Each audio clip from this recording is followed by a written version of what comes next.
નમસ્કાર દોસ્તો, આમ જોઈએ તો આપણને આ સરકાર ઘણા બધા કાયદા કાનૂન શીખવાડતા હોય છે અને કાયદા કાનૂન શીખવાડતા આપણી પાસેથી અસંખ્ય વખત દંડો પણ લઈ લે છે. જનતાને લૂંટવામાં આ લોકો કંઈ બાકી નથી મૂકતા. પરંતુ આજે આ સરકારના બનાવેલા કાયદાનું ઉલ્લંઘન જ કોણ કરે છે? સરકારી વકીલ. ઓલપાડ કોર્ટની એક પરિસરની અંદર અમારા એક તુલસીભાઈ લાલિયાનો જે કેસ ચાલતો હતો, એ કેસ દરમિયાન ત્યાં એક સરકારી વકીલ આવે છે. સરકારી વકીલ પોતાની સ્કોર્પિયો ગાડી લઈને આવે છે અને ત્યાર પછી આ સ્કોર્પિયો ગાડી પર અમારા આમ આદમી પાર્ટીના લોકસભાના ઇન્ચાર્જ રજની વાઘાણીની નજર પડે છે. હવે ગાડી પર નજર પડતાની સાથે જ રજની વાઘાણીએ આ સરકારી વકીલને કેવો કાયદાનો પાઠ ભણાવ્યો. હું તમને કહું, એના કરતાં સમગ્ર ઘટના તમે બરાબર ધ્યાનથી જોશો ને તો તમને એટલો તો ખ્યાલ ચોક્કસથી આવી જશે કે કાં તો આપણે જાગૃત નાગરિક બનાવી અને કાં તો આપણે આમ આદમી પાર્ટી સાથે જોડાઈ જવાય. કમસે કમ આપણી અંદર બોલવાની આટલી હિંમત તો આવી જાય. સાંભળો તમે એક વખત આ વિડીયોને પૂરો બરાબર ખાસ ધ્યાનથી જોજો. કેમ કાળા કાચવાળી ગાડી સાહેબ? અચ્છા, તમને કાયદામાં પ્રાવધાન આપેલું છે? પ્રાવધાન નથી દાદા, બિલકુલ એવું નથી. તો તમે સરકારી વકીલ છો એટલે તમને આવું રાખવાનું કાળા કાચવાળી ગાડી? તો એવું નથી દાદા. ભાઈ કારણ કે 112 નંબરમાં પોલીસને ફોન કરો, પોલીસ બોલાવો, કાળા કાચવાળી ગાડી છે, ગાડી ડિટેન કરાવો. તમે ભલા માણસ સરકારી વકીલ બની તમે યાર આવું કરો છો? એવું નથી કે મારે સાંભળો, તમે લખી છે મારી પોતાની સેફટી માટે, બાકી મારો અરે પણ સેફટી માટે તમે તો સરકારે નિયમ બનાવેલા છે, એ નિયમને તમે પાલન નથી કરતા? મારી ફરજ છે વકીલ સાહેબ, બિલકુલ ફરજ. નહીં પણ આવી રીતે તો સાહેબ નો હાલે ને. તમે સરકારી વકીલ બનીને જો તમે તો સરકારના નિયમોનું પાલન ન કરો અને પાછા સરકાર પક્ષે તમે વકીલાત કરવા હાજર રહેતા હો. મારી સાહેબ સરકારે તો મારી ડ્યુટી છે, તમારી નિભાવી. તમારી ડ્યુટી નિભાવો ને, પણ કાયદાનું ઉલ્લંઘન ના, કરવાનું. એ મારી ફરજ છે પાલન. કોર્ટની અંદર કોર્ટની અંદર ઉભા હોય ને તમારી બ્લેક કલરની ગાડીઓ સાથે તમે અંદર આવી જાઓ. મારી ફરજ છે, કહું છું. ના ના, એ વાત ખોટી છે. હવે પોલીસ દાદા, બ્લેક કલરની કાચની ફરજ છે. ના એમ નહીં, બ્લેક કાચની વાત નથી. તો શેની ફરજ છે? બ્લેક કાચની વાત નથી કરતો. કાયદાનું પાલન કરું, મારી તમારી બધી ફરજ છે. આ કાયદો છે. હા તો કાઢી નાખશે, મારે કાચ કઢાવી નાખવાનું વકીલ સાહેબ. પોલીસ સ્ટેશનની હદની અંદર કાઢી નાખો, એને કેમ કાઢી નાખો. કાઢી નાખો અને દાન કરો. હા, ડન કરો ને, કાઢો દાન કરો. કાઢો વાંધો નહીં. ભાઈ 112 નંબર ઉપર વર્દી લખાવો.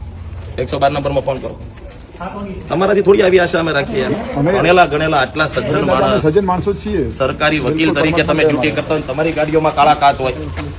હું સમાજમાં આપણે ઉદાહરણ પૂરું પાડીએ. પરમાત્માની દયા, મારે કાઢી નાખું, ને પોલીસ પણ એમ વાત નથી. એ તો અમે કહીએ પછી કાઢી નાખવાનું, તેને કદાચ રાખવાનું. તમારા જ સમાજમાં ઉદાહરણ એક સારો માણસ કોને કહેવાય? ડોક્ટર, વકીલ, બધા એન્જિનિયર. સારા છે, સમાજમાં તમે બી સારા છો, બધા સારા જ છીએ. નહીં પણ સમાજમાં એક ઉદાહરણ આપણે આપવાનું છે. બિલકુલ સારા જ છીએ બધા. તમે સરકાર પક્ષે દલીલ કરવા આવો, સરકારી નિયમ આમ છે, સરકારી આમ પ્રક્રિયા છે, સરકારના નિયમોનું આમ ઉલ્લંઘન તમે પોતે કરો યાર.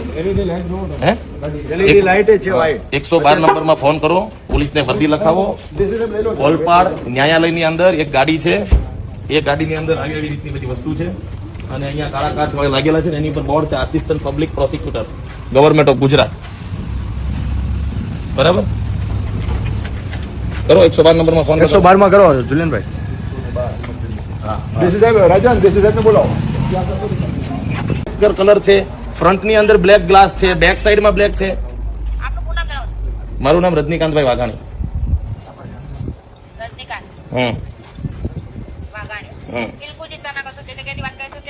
હા, ત્યાં જ જરૂર છે. ફરી વખત હું તમને કહું છું, ઓલપાડ કોર્ટના પરિસરની અંદર આ ગાડી છે.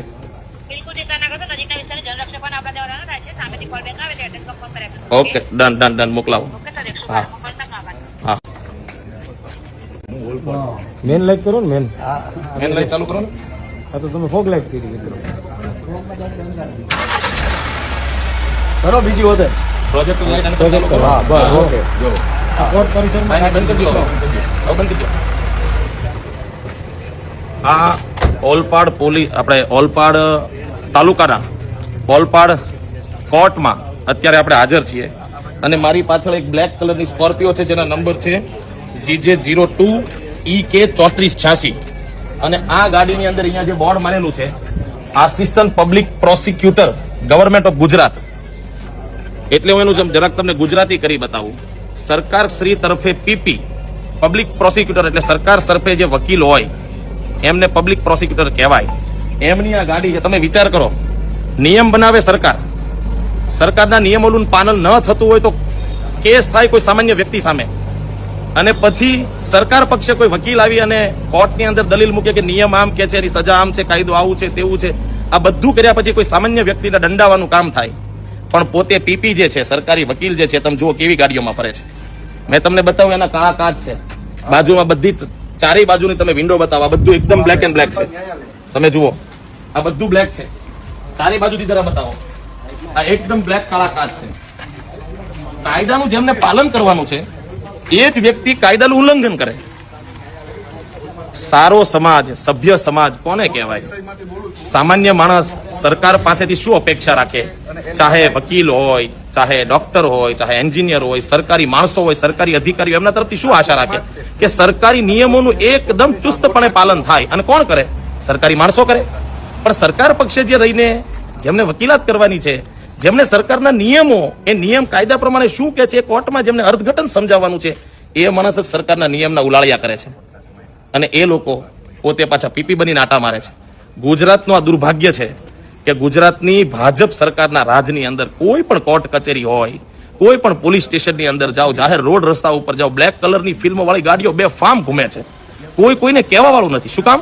કારણ કે સરકારના જે વ્યક્તિઓ, સરકારના જે પદાધિકારીઓ, સરકારી વકીલો, એ બધા જ વ્યક્તિ પોતે જ નિયમનું પાલન નથી કરતા. સરકારના કોઈ નેતાઓ, ભારતીય જનતા પાર્ટીની ગુજરાતમાં સરકાર છે, એમના કોઈ પાર્ટીના કોઈ પદાધિકારીઓ નિયમ પાલન નથી કરતા. નિયમ એમના ગજવામાં ઘાલીને હાલે છે.